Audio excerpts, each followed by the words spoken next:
You ever had to wait and wait and wait for something to happen, and you want it to happen, and you're anxious about it happening, and it doesn't happen? It's really frustrating. But Heather and Jordan have faith, and it's all going to work out fine, I'm sure. While I'm here and I have your attention, and before I jump into my message, there are a couple of things I want to share with you. And it's because I'm in charge. I can do this. Break all the rules when the boss ain't here. Just thought I would mention that anyone that wants to play softball, we have practice at 2 o'clock this afternoon over at Herbert Street at the ball fields. And if you join up for the team for the first time, we'll make sure you get one of these jerseys. It'll only cost you about $8. We start playing Friday nights on February 6th, so it's coming soon, and we got a couple of practices this week and next. And the other thing I want to talk about are the flowers on the altar are from Peggy Jackham's funeral service that we had here on Friday. And Peggy was part of a Bible study group that I'm a part of, and just one of the sweetest ladies you'd ever want to meet. And she's gone on to be with the Lord, and she's living in a whole different realm than we know, but I know she's enjoying it, and she's in peace, and she's in a great place. And lastly, these quilts that we get from time to time, this is kind of a good segue into my message, because I'm talking about service, and I'm talking about engaging people who need help. And there is no greater service in this church that I know of than those loving hands that make all of these quilts. They go to the children's home, and they go to nursing homes, and they go to people that need them. And when they wrap themselves up in these quilts and feel the warmth, that love and that warmth is started from the hearts and the hands of people that made these quilts. And so we want to honor and recognize them for their great work. It is interesting to me that we live in a world where poverty is on the rise. As Scott Pelley said, it's approaching 25% in our country of kids who are homeless or in need. And yet, I'm going to guess that for many of you, you don't know anybody that's homeless, or you have never been homeless yourself. At least that was the case in the first service. So by show of hands, how many of you, I'll mention this in case you need this, but the poverty line for a family of 4 is $23,880. And if you can live on that as a family of 4, you're amazing. But how many of you have ever been homeless or lived in something close to poverty in your lives that has altered the way you see things, maybe? Anybody? Anybody willing to share that? Thank you. I shared with the first service, and I shared with my family last night. They kind of debated this with me. But in 1957, it was in June or July, my mother gathered her 4 brood and kind of escaped our house as my father was going into another one of his alcoholic, abusive rages. And from that night on until December of 1958, we never lived in a place that was our own. But we didn't know we were homeless, because we lived with my aunt and uncle Joyce and Hutch in Clinton, Connecticut, and then they helped my mother subsidize her living in a trailer park, and so we lived for about 6 months in a trailer park, and then we lived with another aunt and uncle in Oradell, New Jersey, Jerry and Millie, who we stayed with for about 6 months until my mom was able, through the loan from Joyce and Hutch, to give her about $2,000 to put a down payment on a house. Wouldn't you like to be able to buy a house for a down payment of $2,000?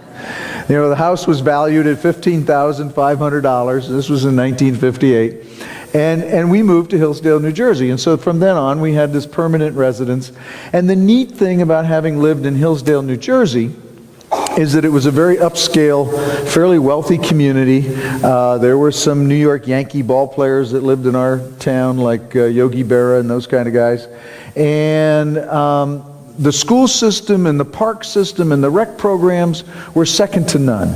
So my brother and I got to play sports, and we got to do all kinds of activities, and we got to benefit from living in this community, which really gave us the grounding to go on in life and do something with our lives.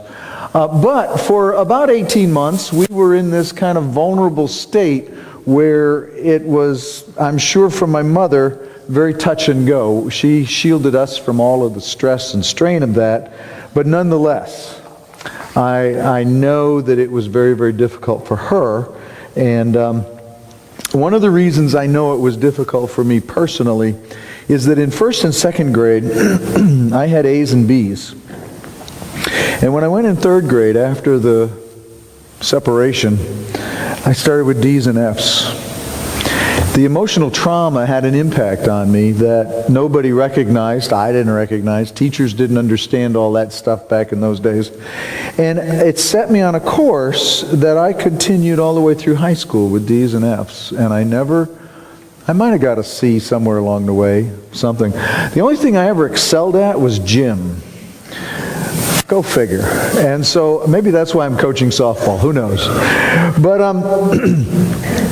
the interesting thing is God got a hold of me right after high school. I did graduate and turned my whole life around. And now, some 47 years later, I'm a retired Methodist minister. But that's a long story, and we won't get into it.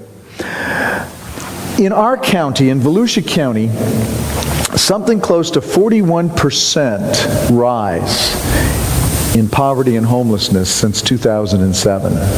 That's a significant increase in our own communities. And in our school system, and I think Kay and Shelley and people that have taught in our school systems can speak to this, kids that are on either free or reduced lunch, about 60% of our kids in our school system are on free or reduced lunch, which means that they are in some kind of financial need, or they are homeless, or they have no resources to feed themselves, and the government and the school system intercedes and helps them.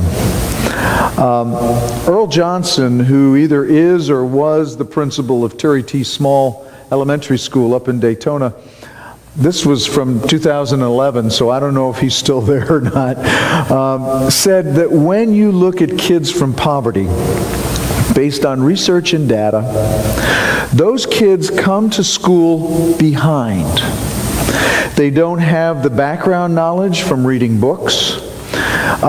They don't have the background experience of taking family trips. They don't have parents who speak to them in what he calls a high level of vocabulary, because generally their parents are low in education and their vocabulary is limited, and it's quite possible that the grandparents are in the same boat. And so these kids come to school behind. And then Johnson said that most of these parents of these kids are working 2 or 3 jobs to try to provide for their families. He talks about the need of us as fellow children of God to do something about intervening and shrinking the gap between the haves and the have-nots. You know, when you're poor, you're vulnerable. And anybody that raised their hand, and any of you that have been in a situation where you have felt unsafe, you know what it's like to be vulnerable. When our homeless come and visit us at the room at the inn, every one of them will tell a story about somebody who beat them up, somebody who stole whatever little they had. They will talk about where they stay so that they feel somewhat safe and secure. And you'll notice, if you are aware of the homeless situation, that most of them sleep not like we do in the middle of the night, because it's not safe. They'll sleep in the wee hours of the morning. They don't sleep very much, and they're very limited in being able to just have that environment where they feel safe. So being poor creates its own kind of circumstances around being very vulnerable.